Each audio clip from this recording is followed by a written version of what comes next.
sinabi mong gusto mo ng mas matatag ang relasyon mo sa Panginoon, dapat authentic ka, totoo ka, 'di ba? Na gusto mo talagang magkaroon ng relasyon sa Panginoon. Ano po ba ang ibig sabihin ng pagiging authentic ayon po sa Biblia, Pastor Mike?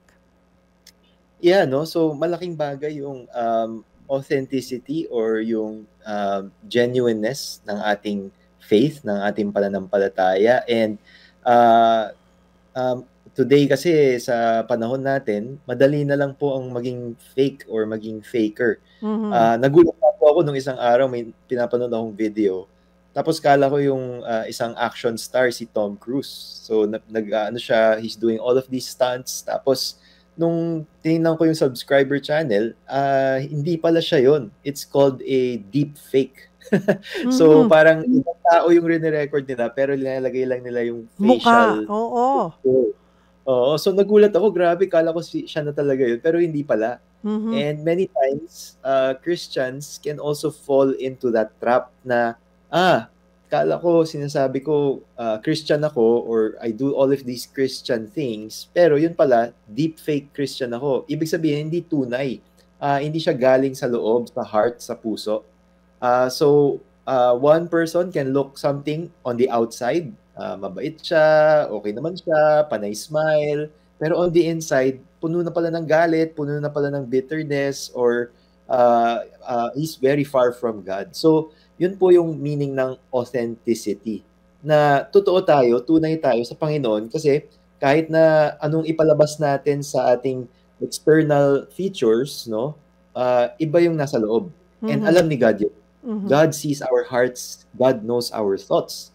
Diba? So it's one thing to say na, Christian ako, pero yung pala, hindi naman natin isinasabuhay, hindi naman natin napapakita ng tama sa mga tao sa paligid natin, and the Lord knows that. No? Mhm. So, super important question to for every Christian to say, okay, totoo nga ba talaga tong faith na to? Or, siguro namana ko lang to sa family ko dahil Christians kami, so Christian na Mhm. rin ako. Mhm. Or ito Mhm. yung tradition namin, ito yung nakasanayan na namin, so okay, Christian na kami, pwede na. Pero the Lord looks at the heart. He Mhm. really wants if we are serious and Mhm. real in. Sa Biblia po, Pastor Mike, napag-uusapan ba do'n, nababanggit ba yung tunay na dapat na kahulugan po ng pagiging authentic? Yes, yes, no? So, mapapansin natin si Jesus sa Gospels, no? Sa Matthew, Mark, Luke, and John. Parati siyang may tinatanong na common sa all four Gospels. And yung tanong niya, for example, sa Matthew 16, verse 15 to 17, sabi niya, tinanong niya yung disciples niya, who do you say that I am? Diba? Or who do people say that I am? Yun yung tanong niya parati. Sino ba sinasabi ng mga tao? Who am I? And then yung mga karaniwang sagot nila was Jesus was a prophet, Jesus was someone a political conqueror who can save Israel, mga ganyan. Pero sabi niya, well, that's what people say, pero who do you say that I am? No? And then yung isa niyang disciple, si Peter, 'di ba? Kilala natin si Peter.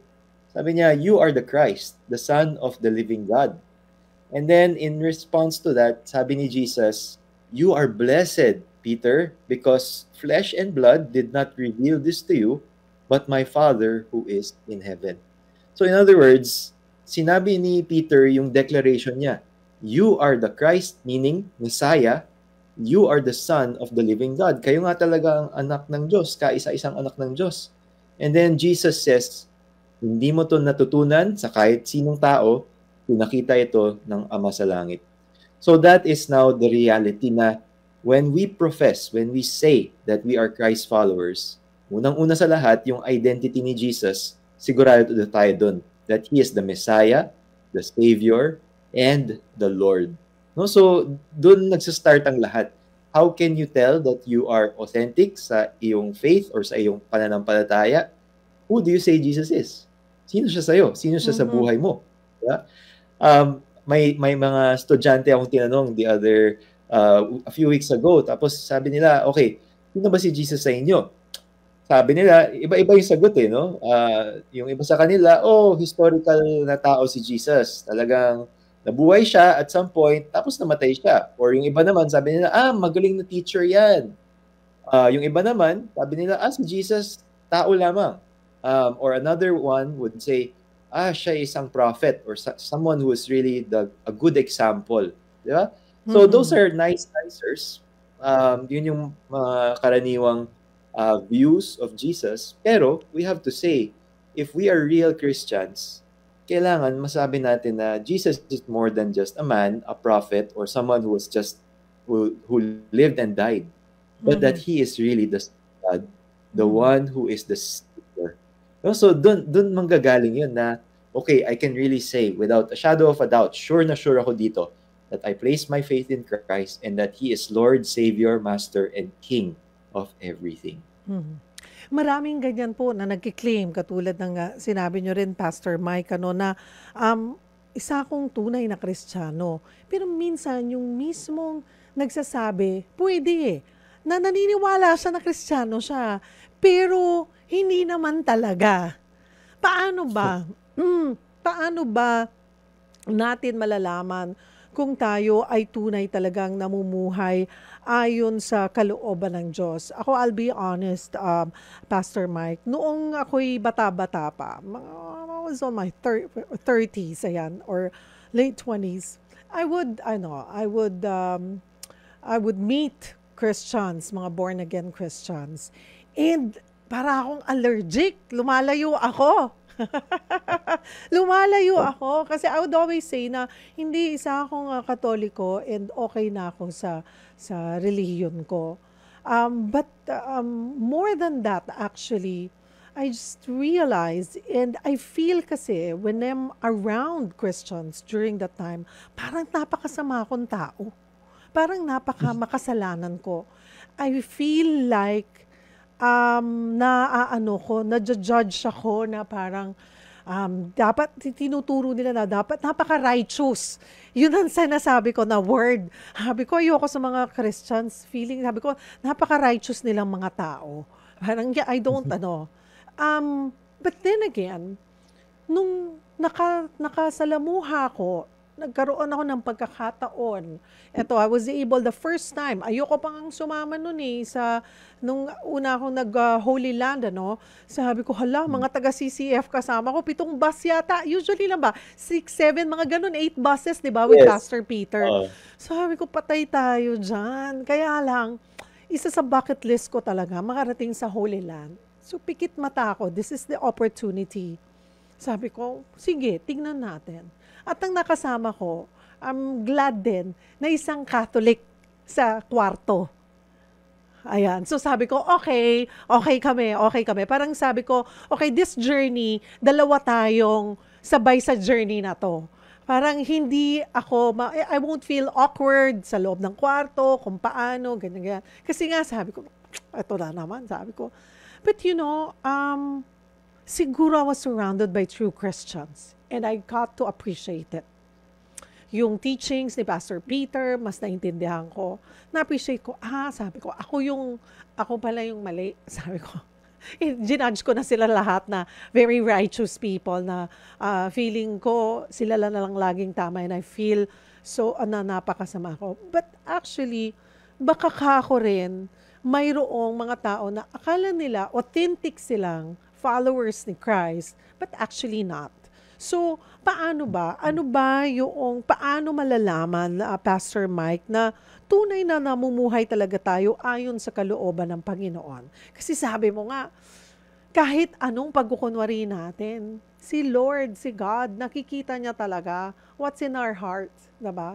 Sige, matulungin ka, pero alam ni Lord kung you're being genuine or authentic doon sa pagtulong mo, or deepfake ba yan? Or pagiging AI ba yan? Diba, Pastor Mike? Apo. Ayun nga. So, that's a really good point, no? Kasi maraming nagsasabi ng Christian sila, pero hindi naman nila na-prove or napapakita sa kanilang buhay. And we have to understand na regardless of your background, no? Whether you're a Catholic or lumaki ka sa isang Christian family, born again, evangelical, ang pinakamahalaga doon, ang tinitingnan ng Panginoon is the heart. And maganda yung analogy na ginagamit sa Bible na kung ano yung root, yun rin yung fruit.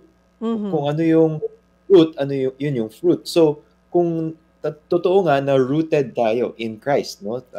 We encountered Jesus, meron tayong relationship with Jesus, yun yung lalabas na fruit sa ating bukang bibig, sa ating mga actions, sa ating mga plano, kung paano tayo mamuhay.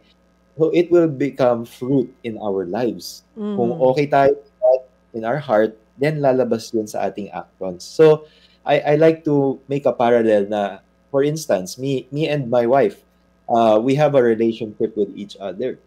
And therefore, that relationship has to be nurtured, has to be taken care of. We have to spend time together. We have to do what each other loves. So it's in that same image na nakikita natin, kung meron nga talaga tayong relationship with Jesus, then we will do the same. We will spend time with Jesus. We will do what Jesus loves. We will, live a life that is pleasing to Him. In other words, makikita natin, papakita natin yun. No? Malaking bagay po yun na married kayo, pero hindi naman kayo together. You don't share your life, di ba? Parang ano lang, magka-roommate lang. So that's not a relationship. That's in fact the opposite, na you're drawing farther and farther away. So similar to our walk with Jesus. If we say na tunay tayong mga Kristiyano, we will cultivate that relationship every day. And then as we grow every day, hindi naman tayo perfect, magkakamali tayo, magkakaroon tayo ng mistakes, pero yung total trajectory ng ating buhay ay pataas. Meaning, we're becoming more and more like Jesus, di ba? We're becoming more like Him as we grow in our relationship with Him. No, kaya nga po minsan nakakagulat kasi pag meron akong mga couples na kinakasal, husband and wife, ganyan. So sa first day ng marriage nila, sabi ko, wow, ang ganda at gwapo. Praise God for your marriage. And then kinakamusta ko sila after a few months or a few years. So sabi ko, parang magkamukha na kayo ah. So there's a phenomenon na the more that the husband and wife spend time together, the more that they resemble each other. May napipick up na mannerism, ganyan. So tayo rin. Spend our time and our relationship with Christ. We end up looking more and more like Jesus. So that's the true test. That's the real test. Of course, meron tayong mistakes, shortcomings, magsastumble tayo, pero overall, we're becoming more and more like Him. So talagang you make time, no? Yes. You make time. At saka sabi mo nga, parang ano lang yan buhay mag-asawa.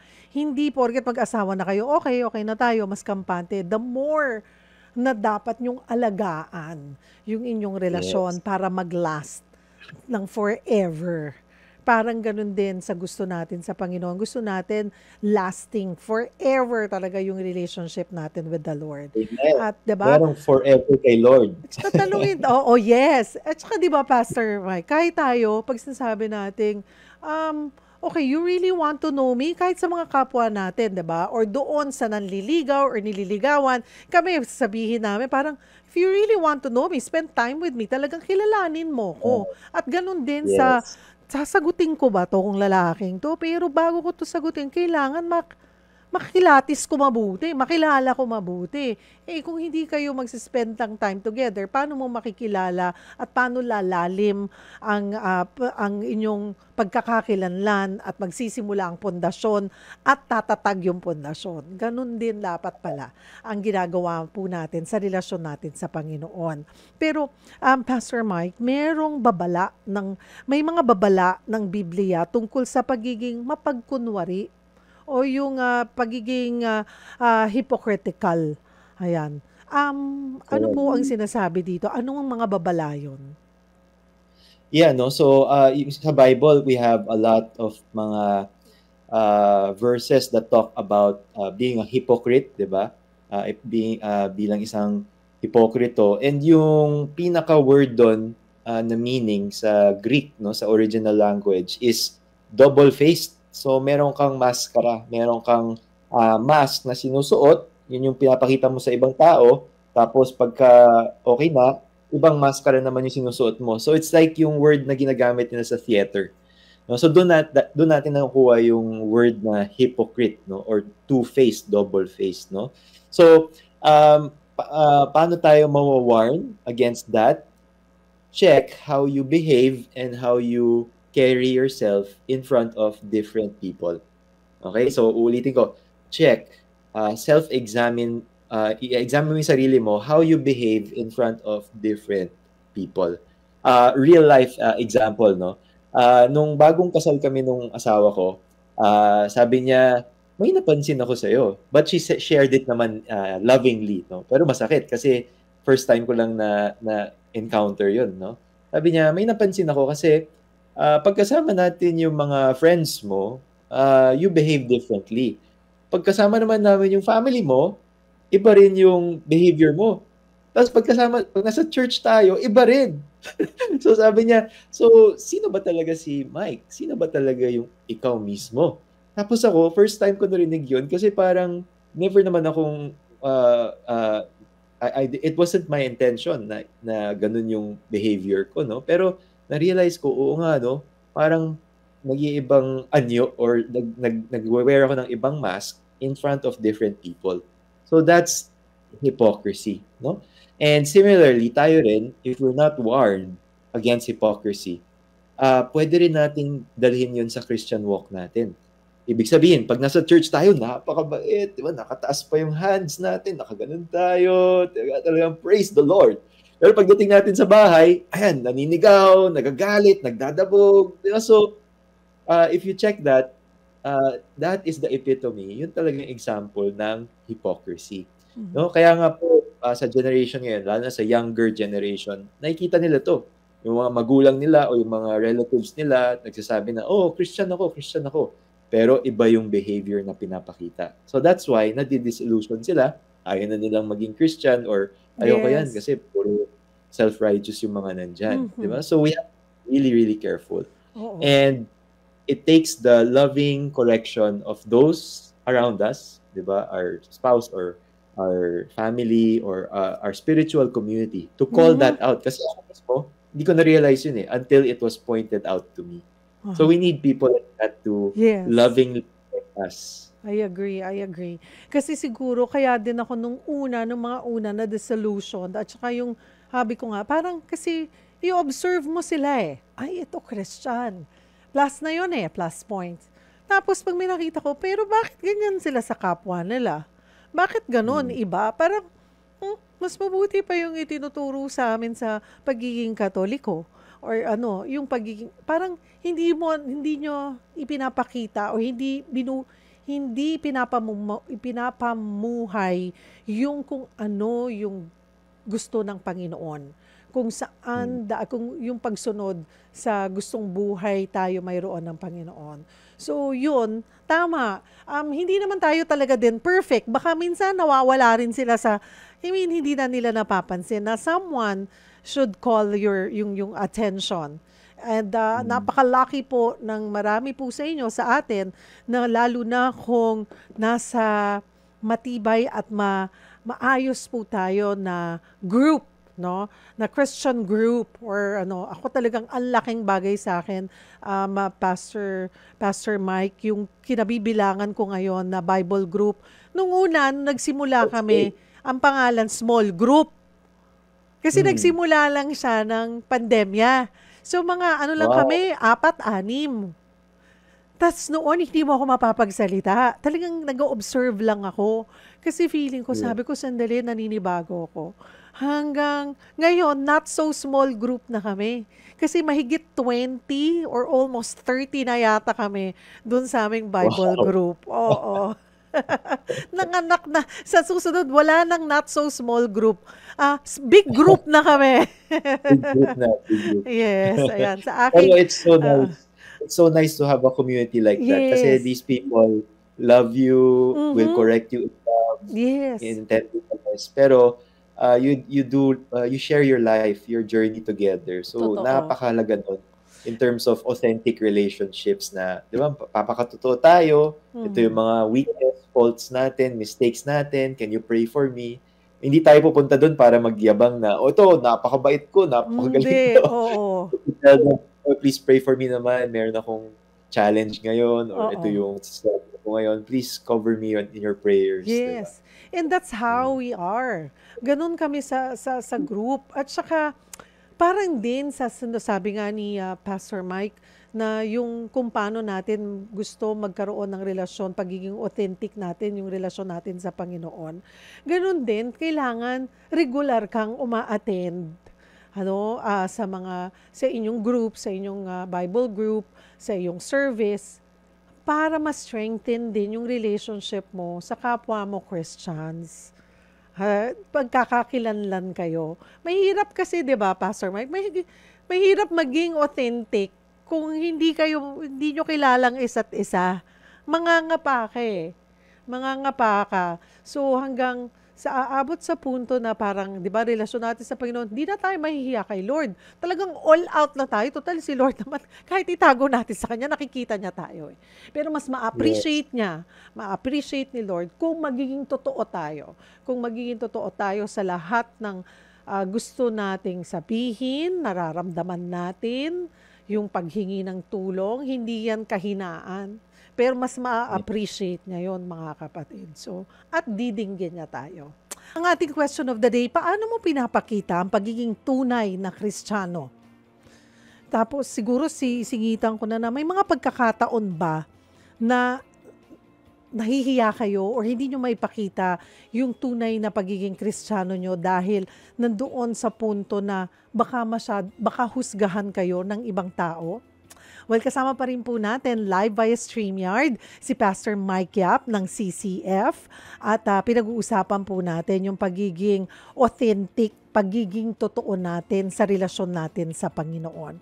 At dun nga sa inihabol ko na tanong sa ating mga kapatid, Pastor Mike, yung paano dapat tugunan yung takot na husgahan ng iba sa pagpapakita ng tunay na paniniwala. Ikaw ba nung nagsisimula ka, nung pinasok mo tong pagiging isang miyembro ng Christ Commission Fellowship o ng CCF, nandun ba may punto ba na ayaw mong ipagsabi or baka mahusgahan ka? Ay, nako, yung naaala or nakaramdam ka ba ng pangungutya or minsan pang-aalas ka ng mga kakilala mo or mga nakikilala mong tao?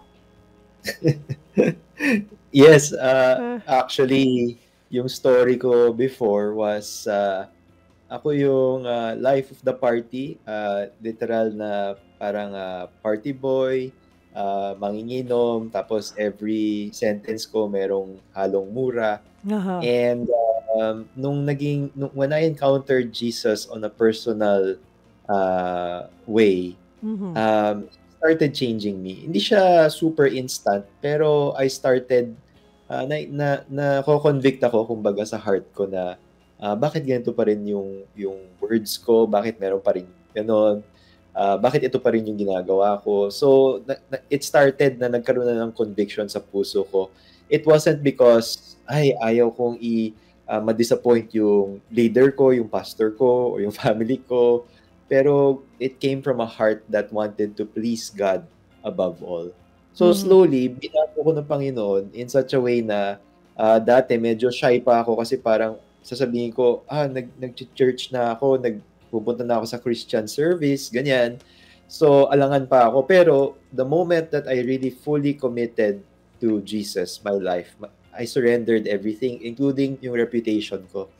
And, ayun, sinabi ko lang sa mga kaibigan ko back then, sabi ko, I made a commitment to be a follower of Jesus.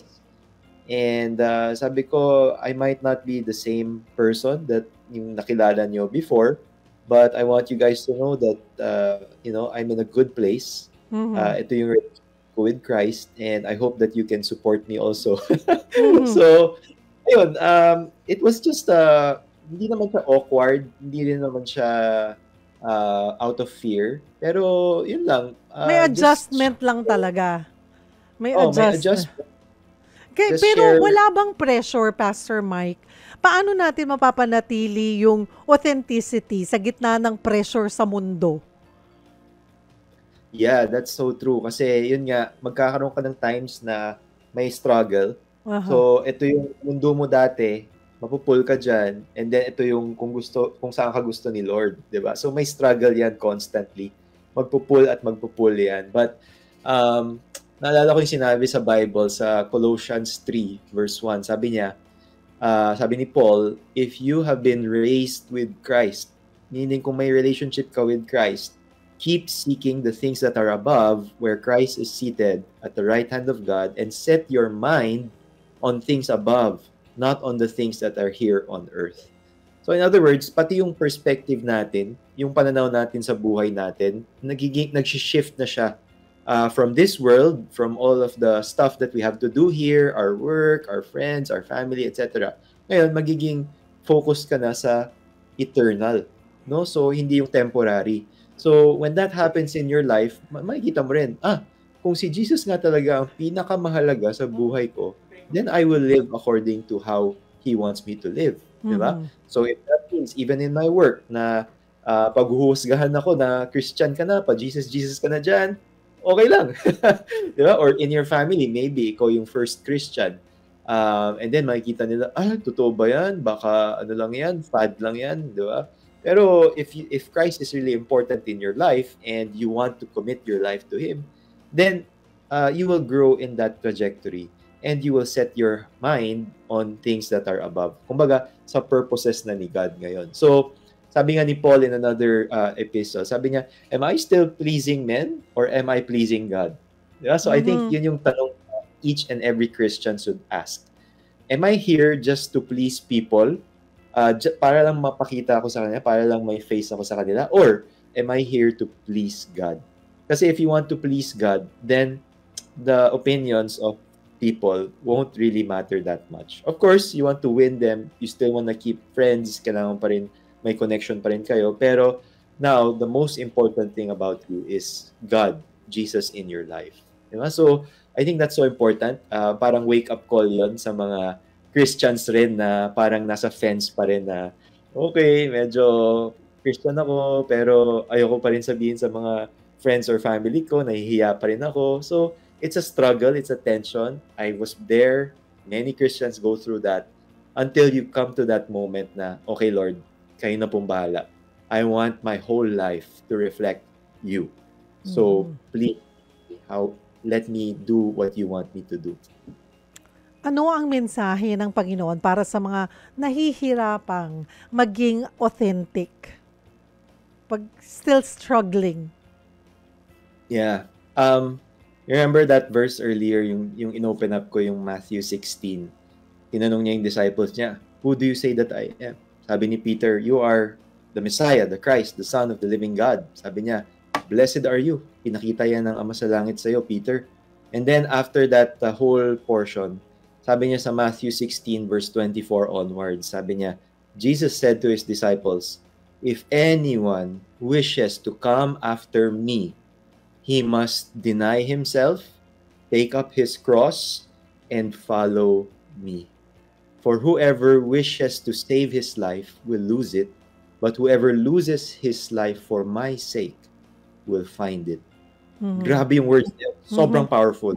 Sabi niya, if seryoso nga talaga na you want to follow Jesus, then you're gonna have to deny yourself. That means your will, your desires, your plans, everything that is about you, and now it transitions. Everything is about Christ. And then sabi niya, take up your cross. Pag sinabi niya yon, alam na agad ng disciples na yon. The cross is something that you bear. The cross is death. It's a symbol of death. No? During their time, pag dinala mo yung cross, for sure, you will die on that cross. So it's a symbol of death. So sabi ni Jesus, deny yourself, but not only that, die to yourself. You're gonna have to die to yourself in order to follow me. But, sabi niya, whoever loses their life for my sake, they will find it. In other words, when we deny ourselves, when we die to ourselves, when we follow after Jesus, when we become authentic Christians, dun pa lamang natin makikita, ito pala yung tunay na buhay. Ito yung buhay na walang hanggan, ito yung tunay na buhay na abundant, na gusto ng Panginoon para sa atin. But it starts with surrendering ourselves to Jesus, di ba? So, I think that's sobering words, no? Nakakaano siya, nakaka-convict siya. The first time I heard that verse na parang, wow, parang hindi ka pwedeng mag 99% kay Jesus, kailangan 100%. Hindi pwedeng, okay, may 1% ako, Lord, dito na tinatago ko para sa sarili ko. Tapos, kayo na bahala sa 99. Pero may 1% pa rin ako. Pero hindi. Sabi niya, if you say that I am Messiah, I am Christ, I am the Lord, you give your entire life to me. And he says, the greatest reward that you will get when you lose your life for my sake, then you will find real and true and everlasting life. That's the wonderful invitation that Jesus gives to us, to everyone who wants to follow after him. Amen.